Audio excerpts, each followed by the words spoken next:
जय श्री राम।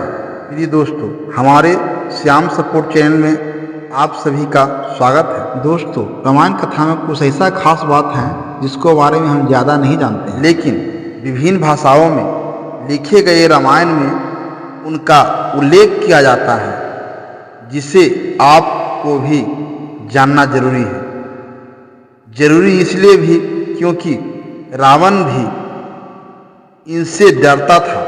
दोस्तों, विभीषण की बेटी का वर्णन बहुत ही सुंदर और अच्छे विचारों वाली राशि के रूप में किया गया है। कहा जाता है कि राक्षस कुल में जन्म लेने वाली विभीषण की बेटी बहुत ही बुद्धिमानी थी। दोस्तों, इसके अलावा यह भी कहा जाता है कि भले ही रावण बहुत ही बहादुर था और वह किसी से नहीं डरता था, लेकिन असल में वह विभीषण की बेटी से खूब में रहता था। आइए तो जानते हैं कि विभीषण की बेटी से रावण क्यों भी खूब में रहता था और विभीषण की बेटी कौन थी।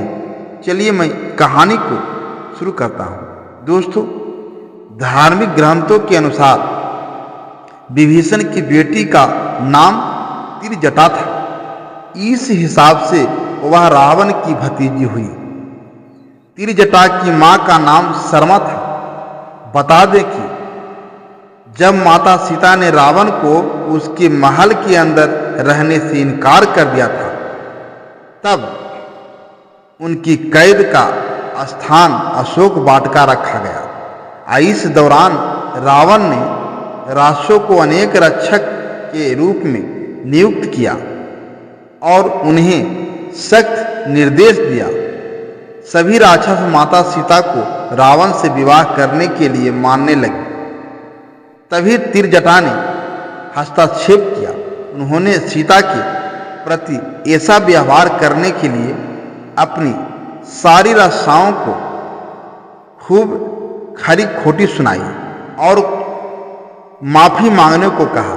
तिरजटा ने अपने साथियों को और माता सीता को अपना भविष्य सूचक सपना सुनाया था, जहां उन्होंने देखा कि लंका को एक बानर यानी हनुमान द्वारा जलाया जा रहा है और भगवान राम सीता को बचाने के लिए आ रहे हैं। तभी तिरजटा राक्षसों से कहती हैं कि वे सीता को परेशान न करके बजाय उनकी सेवा करें, क्योंकि तिरजटा सबसे बड़ी थी, इसलिए सभी उनकी बात भी मानती थी।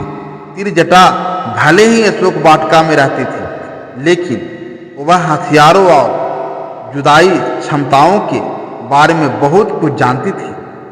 दोस्तों, अपनी दिव्य शक्ति से तिरजटा माता सीता को हर घटना की जानकारी देती रहती थी। तिरजटा से जितनी सामान्य दिखती थी, वह बिल्कुल इसके विपरीत थी। रावण तिरजटा की दिव्य शक्ति के बारे में जानता था, इसलिए वह उनसे भी डरता था। वह जब भी बोलती थी, जो भी कहती थी, वह हमेशा सच होता था। दोस्तों, रावण यह भी जानता था कि तिरजटा भगवान विष्णु से प्रेम करती थी और उसकी पूजा करती थी। बनारस में है माता तिरजटा का मंदिर। माता सीता ने तिरजटा को वरदान दिया था कि कार्तिक पूर्णिमा के अगले दिन उन्हें भी देवी स्वरूप में पूजा जाएगा। रावण के वध के बाद जब माता सीता वापस लौट रही थी, तो उन्होंने तिरजटा को काशी में विराजमान होने की बात कहकर उन्हें एक दिन की देवी का वरदान दिया था। दोस्तों, अगर यह वीडियो आपको अच्छा लगा हो तो हमारे वीडियो को लाइक शेयर अवश्य करें और इस तरह का नई जानकारी लेने के लिए हमारे चैनल को सब्सक्राइब जरूर करें। धन्यवाद।